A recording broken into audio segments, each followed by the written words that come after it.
Shocking news this week from the Federal Reserve, raising interest rates by 75 basis points, bringing the federal funds rate to 2.25%. This is a decision that will ripple through the United States economy, affecting everything from housing prices to home mortgages to car loans to credit card loans and so much more. Today we're going to look at what this means for you, the consumer, whether you're looking to sell or buy in the second half of this year, whether or not interest rates are expected to increase throughout the year, what this means for housing prices, and what can we expect to see here in the Charlotte real estate market. Guys, there's a lot to unpack here, so let's go ahead and jump on in.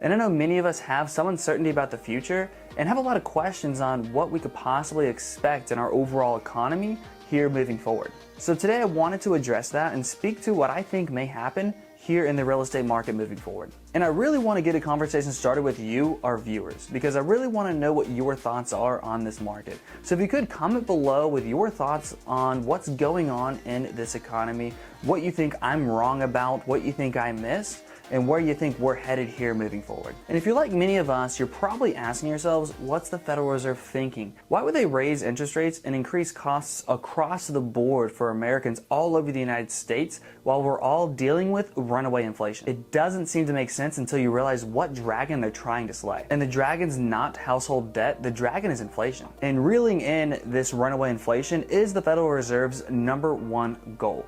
Now, their primary focus is getting the inflation numbers down to about 2% per year, which we're really far away from at this time.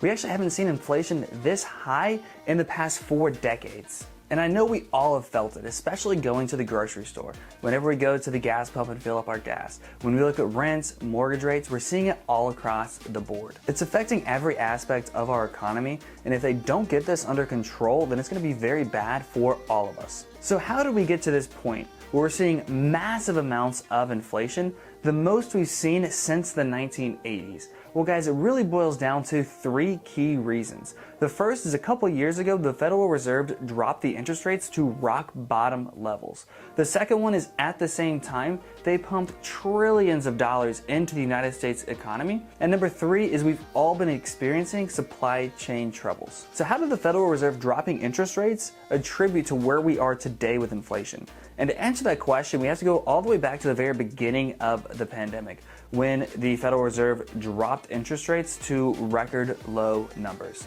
And they did that to encourage buyers to get back out there and start purchasing, which they did. It really encouraged buyers to get out there and purchase goods such as homes and cars. So pretty much the Federal Reserve was giving a green light for everyone to spend. You can take that vacation you wanted to take, buy that car you wanted to buy that house. If you owned a business, take a line of credit out. You can hire employees, you can build a factory, and just look at what happened to the asset prices over the past couple years.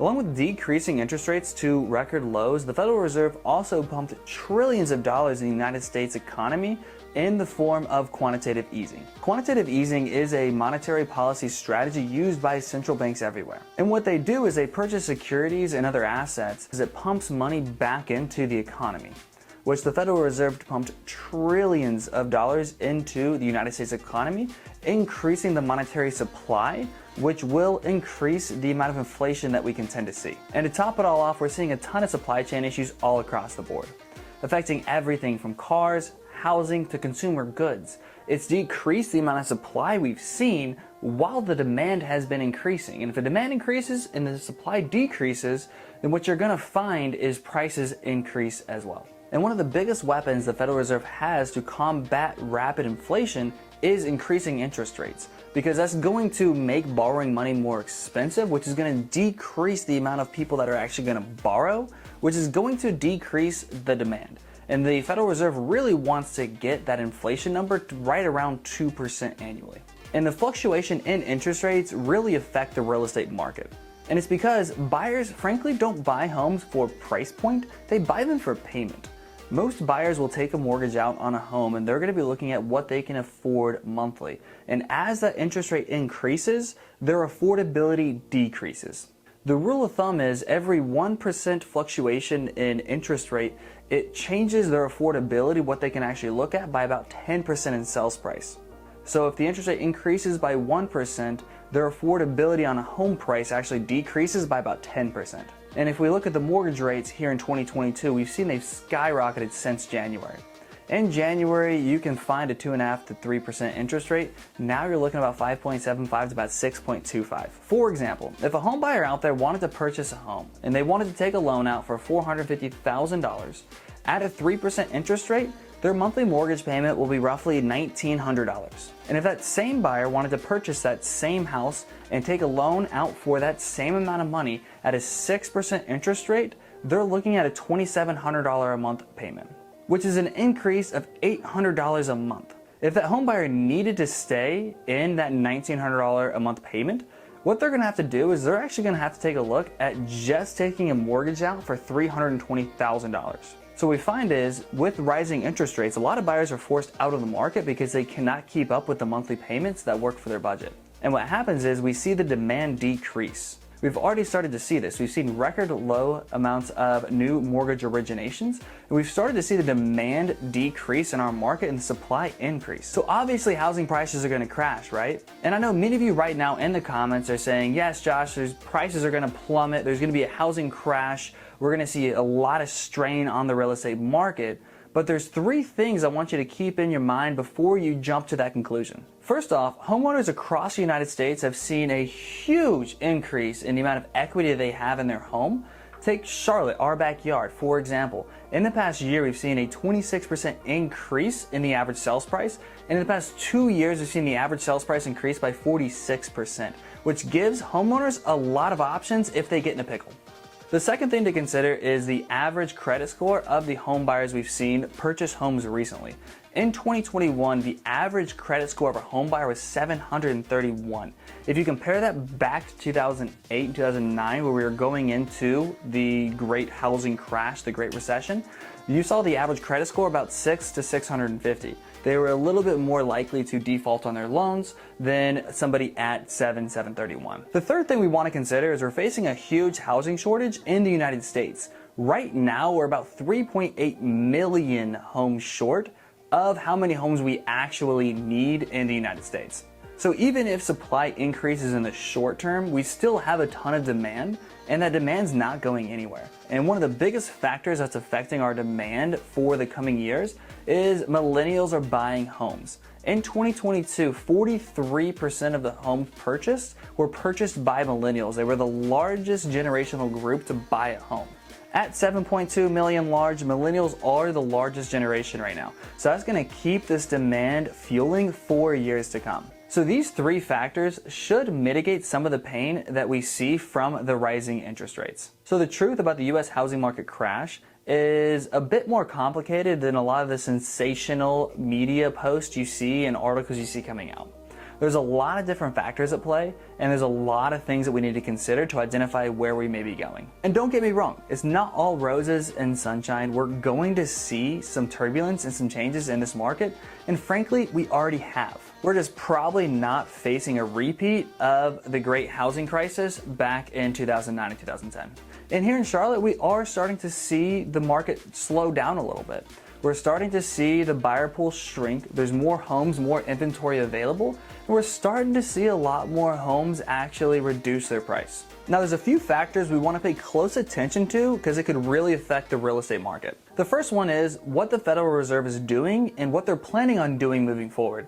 They have 3 more meetings this year, one in September, one in November, and one in December. Right now, the smart money's saying that they're going to raise the interest rate by about 50 basis points in September, which will affect buyers' affordability and affect the real estate market. A lot can change from now until September. There's 2 CPI data reports that'll come out from now until September, and that will affect the Federal Reserve's decision and what they plan on doing.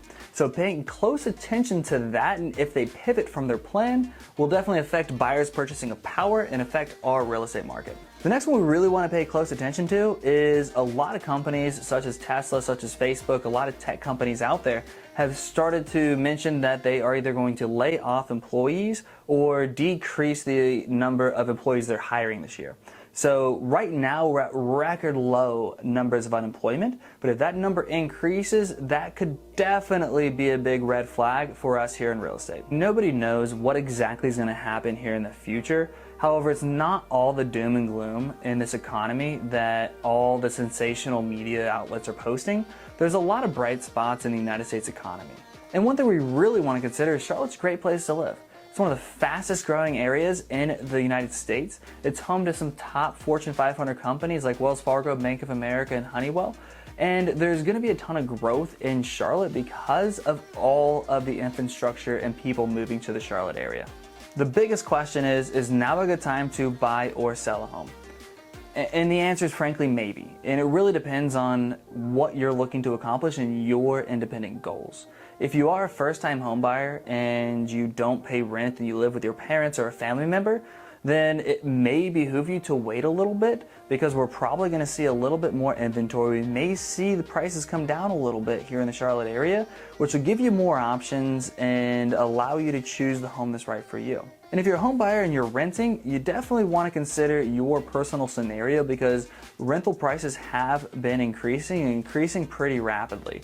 So if you are facing rental increases, it may be a good time for you to purchase so you start paying yourself over your landlord, but it really depends on your particular scenario. And one thing to consider for all of you home buyers out there is you're going to see the inventory increase, which means you're going to have a lot more options of homes available out there than you have previously. And you may be able to ask for some closing cost assistance and definitely not get in that big bidding war scenario that you have gotten into previously. And for you home sellers out there, there's a lot of factors for you as well. If you're considering now or in the next couple months, interest rates may be rising, which will decrease the purchase power of the buyers you see for your home. And you also may see, as the demand decreases, you're going to see that inventory increase. So you may have a little bit more competition for you as that time goes along. So if you have any questions about the market, about your particular goals, we'd love to be your real estate resource of choice. Please feel free to email us, give us a call. Love to answer any questions you have. Sit down and maybe discuss what you're looking to accomplish and see if now is the right time. Maybe it is, maybe it's not. It really depends about what you're looking to accomplish and the timeline you're looking to accomplish it by. And I hope you got some great information. If you liked the video, make sure you click that like button. It shows me that you care. And also, I would love to hear from you. Please comment below with your thoughts on the economy, the real estate market here in Charlotte, your experiences, what you think we may have missed or been wrong about. I'd love to hear what your thoughts are on this market. And don't forget to subscribe. We're shooting videos weekly, giving you all the great information about the greater Charlotte area, this real estate market, and keeping you up to date.